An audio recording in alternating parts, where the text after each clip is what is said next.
કાંકરેજ તાલુકાના થરા જલારામ મંદિર ખાતે 13 ઓગસ્ટે યોજાનારી હર ઘર તિરંગા યાત્રા અંતર્ગત કાર્યક્રમનું આયોજન કરવામાં આવ્યું. બનાસકાંઠા જિલ્લા ભારતીય જનતા પાર્ટીના અધ્યક્ષ શ્રી કીર્તિસિંહ વાઘેલાના અધ્યક્ષતામાં દીપ પ્રાગટ્ય કરી હર ઘર તિરંગા યાત્રા અંતર્ગત કાર્યક્રમો યોજાયા. આગામી 13મી તારીખે થરા વાળીનાથ મંદિરથી હર ઘર તિરંગા યાત્રાની શરૂઆત કરવામાં આવશે. ત્યારબાદના બનાસકાંઠા ભારતીય જનતા પાર્ટીના અધ્યક્ષ અને પૂર્વ શિક્ષણ મંત્રી શ્રી કીર્તિસિંહ વાઘેલા તેમજ જિલ્લા તાલુકાના પદાધિકારીઓએ આગામી 15મી ઓગસ્ટ અંતર્ગત તિરંગા યાત્રા વિશેનું મહત્વ સમજાવ્યું. આવનાર સમયની તાલુકા પંચાયત તેમજ જિલ્લા પંચાયતની ચૂંટણીઓમાં સૌપ્રથમ પાર્ટી દ્વારા પોતાના બૂથની કામગીરી જોવામાં આવશે. ત્યારે તમામ હોદ્દેદારો અને કાર્યકરોએ પોતાના બૂથમાં ઘેર ઘેર જઈ હર ઘર તિરંગાનું મહત્વ સમજાવવાનું રહેશે. આજે યોજાયેલા કાર્યક્રમના બનાસકાંઠા ભારતીય જનતા પાર્ટી અધ્યક્ષ કીર્તિસિંહ વાઘેલાએ પોતાના પ્રવચનમાં જણાવ્યું હતું કે દેશના યશસ્વી વડાપ્રધાન નરેન્દ્રભાઈ મોદીએ તિરંગા યાત્રા દ્વારા દેશના દરેક નાગરિકના દિલમાં રાષ્ટ્રભાવના ઉજાગર કરવામાં આવી રહી છે. કાંકરેજ તાલુકાના સિનિયર નેતા અને એપીએમસીના ચેરમેન અણદાભાઈ ચૌધરી પોતાના અનુભવ જણાવ્યા હતા. બનાસકાંઠા જિલ્લામાં 11,000 તિરંગા દરેક તાલુકામાં સરખા ભાગે મોકલવામાં આવનાર છે. વધુમાં જિલ્લાના દરેક નાગરિકો, સ્કૂલ, કોલેજો તેમજ પ્રાથમિક શાળાના વિદ્યાર્થીઓ તેમજ શિક્ષકગણને તિરંગા યાત્રામાં જોડાવવા આહવાન કર્યું હતું. બનાસકાંઠા જિલ્લા ભારતીય જનતા પાર્ટીના અધ્યક્ષ કીર્તિસિંહ વાઘેલા દ્વારા કાંકરેજમાં કોણ જીતશે તેવા નારા બોલાવીને કાર્યકરો દ્વારા ભાજપ જીતશે તેવા નારા બોલાવવામાં આવ્યા હતા. કોંગ્રેસ દ્વારા ન્યાય યાત્રા નીકાળવા બાબતે તેમણે જણાવ્યું હતું કે છેલ્લા ઘણા સમયથી ગુજરાતના લોકોએ કોંગ્રેસને ગુજરાતમાંથી જાકારો આપ્યો છે. તે કોંગ્રેસની નિષ્ફળતા છતી કરે છે. ત્યારે આવનારા સમયમાં પણ ગુજરાતના લોકો ભારતીય જનતા પાર્ટી સાથે છે અને રહેશે અને આવનારી તાલુકા જિલ્લા પંચાયતની ચૂંટણીમાં ભારતીય જનતા પાર્ટી જીતશે તેવો તેમણે આશાવાદ વ્યક્ત કર્યો હતો. રિપોર્ટર ભગવાન રાયગોર, ઇન્ડિયા 24 ન્યૂઝ, કાંકરેજ.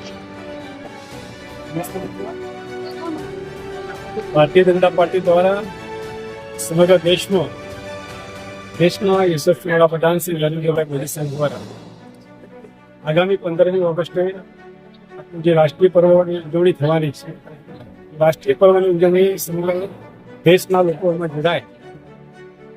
આપણે દેશની આન બાન શાન આપણો રાષ્ટ્રીય ધ્વજ તિરંગા દરેક ઘર પરિવાર સુધી પહોંચાડી અને રાષ્ટ્રીય ધ્વજ ફરકાવવાનું કામ, રાષ્ટ્રભક્તિને ઉજાગર કરવાનું કામ માટેનો drive programme Bharatiya Janata party દ્વારા સમગ્ર દેશમાં ચાલી રહ્યો છે. એના અનુસંધાને આજે કાંકરેજ વિસ્તારની અંદર કાંકરેજ તાલુકામાં આગામી દિવસોની અંદર દરેક ઘર પરિવાર સુધી રાષ્ટ્રીય ધ્વજ પહોંચાડી રાષ્ટ્રીય ધ્વજ ફરકાવવા માટેનું કામ કરવાનું કામ, સાથે સાથે હરેક વ્યક્તિ, હરેક સમાજ, હરેક ક્ષેત્ર સુધી રાષ્ટ્રભાવનાને ઉજાગર કરી આપણી આન બાન શાન એવો આપણો તિરંગા માન સન્માન માન સાથે તિરંગા યાત્રા સમગ્ર વિસ્તારની અંદર ચાલશે. એના માટેનું આયોજન માટેની આજના બેઠક. આવનારી જિલ્લા પંચાયત, તાલુકા પંચાયતની ચૂંટણી બાબતે શું કહેશો આપ? તમે તાલુકા પંચાયત, જિલ્લા પંચાયત એ ચૂંટણી પંચ દ્વારા જ્યારે પણ જાહેર કરવામાં આવશે, ભારતીય જનતા પાર્ટી અને અમારા કાર્યકર્તાઓ ચૂંટણી લડવા માટે અને જીતવા માટે તૈયાર છે. આગામી તાલુકા પંચાયત, જિલ્લા પંચાયતની ચૂંટણીમાં ભારતીય જનતા પાર્ટી જનવંત વિજય થશે.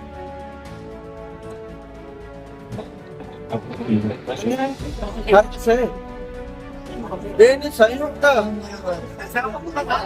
ઘેર ઘેર તિરંગા યાત્રા ભારતીય જનતા પાર્ટી દ્વારા તિરંગા યાત્રા દ્વારા સમગ્ર કોંગ્રેસ તાલુકા રાષ્ટ્રમય બને. દરેક ઘર ઉપર તિરંગા યાત્રા થાય, દરેક ઘરે જઈને ધ્વજ લહેરાય તો તમામ લોકોને ગૌરવ વધે કે અમે બધા ભારતના છીએ. અમે વાતાવરણ સમગ્ર વિધાનસભા સીટની અંદર બને એના માટે કાર્યકર્તા ઘેર ઘેર જઈને સમગ્ર તાલુકાને તિરંગામાં ભારતીય જનતા પાર્ટીના કાર્યકર્તા ભારતના ગૌરવ વધારવાનું કામ કરશે. બીજું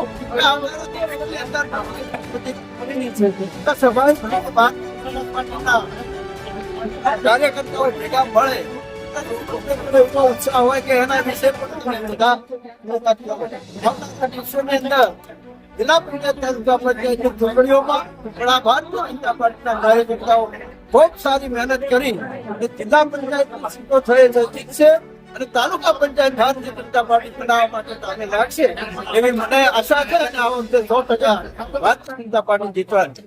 જે અત્યારે હાલમાં જે ભારતીય જનતા પાર્ટીના કાર્યકરોની અંદર જે અંદરો અંદર જે ખેંચતાણ દેખાય છે એમાં શું કહેશો? અને જે તમને એવું લાગે કાર્યકર્તા છે પાર્ટી ઘણી બધી વિશાળ બની છે, કાર્યકર્તાઓની મોટી ફોજ છે, તો કાર્યકર્તાઓના ક્યાંક ક્યાંક પ્રશ્નો એવા હોય, કાર્યકર્તા અંદરો અંદર નાના મોટી હરીફાઈ કરતા હોય, ક્યાંક એવો પ્રશ્ન બનતો હોય એના લીધે એવું લાગે. પણ અમે શું ભારતીય જનતા પાર્ટીના કાર્યકર્તાઓ કમળને વરેલા છે, ભારતીય જનતા પાર્ટીને વરેલા છે, રાષ્ટ્ર પ્રેમી છીએ એટલે રાષ્ટ્ર માટે ભારતીય જનતા પાર્ટીનું કામ શરૂ કરશું.